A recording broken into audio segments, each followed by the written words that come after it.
বন্ধুরা, আজকে আমি একটি পদ্ধতি বানাচ্ছি, সেটা আপনাদের কাছেও শেয়ার করব। আপনারা দেখে যান। এখানে আমি অল্প পরিমাণ গোলমরিচের নিয়েছি, নিয়ে এগুলাকে গরম করতেছি। সেটাকে আমি ভেঙে গুঁড়ো করব।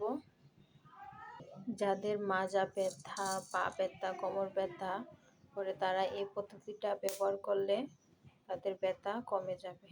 আমি আমার শাশুড়িকে এই পদ্ধতিটা দিচ্ছি, আমার শাশুড়ি অনেক আরাম পাচ্ছে। বন্ধুরা, এখানে আমি গোলমরিচগুলো ভেজে নিয়েছি, তারপরে এগুলোকে আমি ছেঁচে নেব। দেখুন বন্ধুরা, এখানে আমি গুঁড়ো করে নিয়েছি। বন্ধুরা, এখানে আমি কিছু রসুন নিয়েছি, এগুলোকে আমি ছিলিয়ে নেব। আর অল্প একটু আদা নিয়েছি, এগুলোকে আমি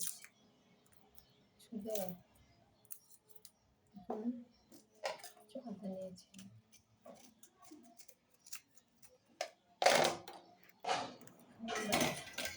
এরকম ভাবে রসুনটাকে ভেঙে করে নেবেন।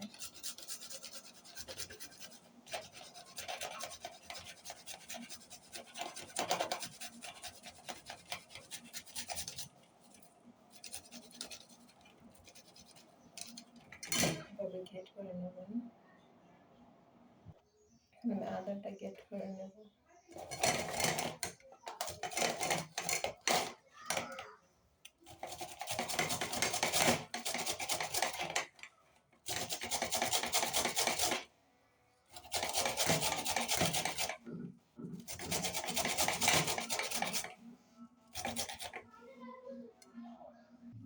এখানে আমি আদাটা আর রসুনটা ঘেট করে নিয়েছি, এখানে আমি দিয়ে দেব।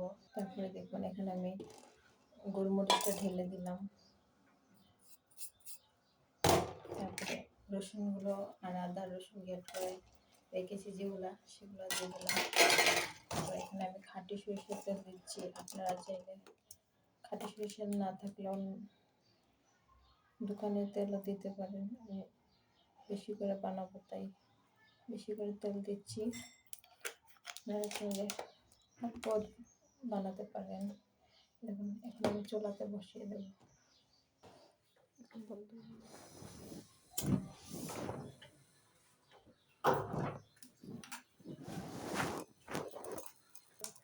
এটা অল্প আছে রেখে এটাকে আমি ভেজে নেব।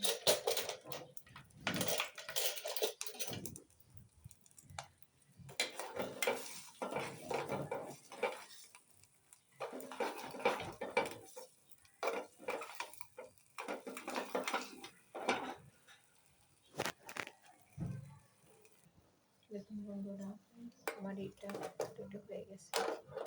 এটা আস্তে আস্তে প্রতিদিন গরম গরম করতে করতে এগুলো কালো হয়ে যাবে, পুরো মুচমুচে হয়ে যাবে।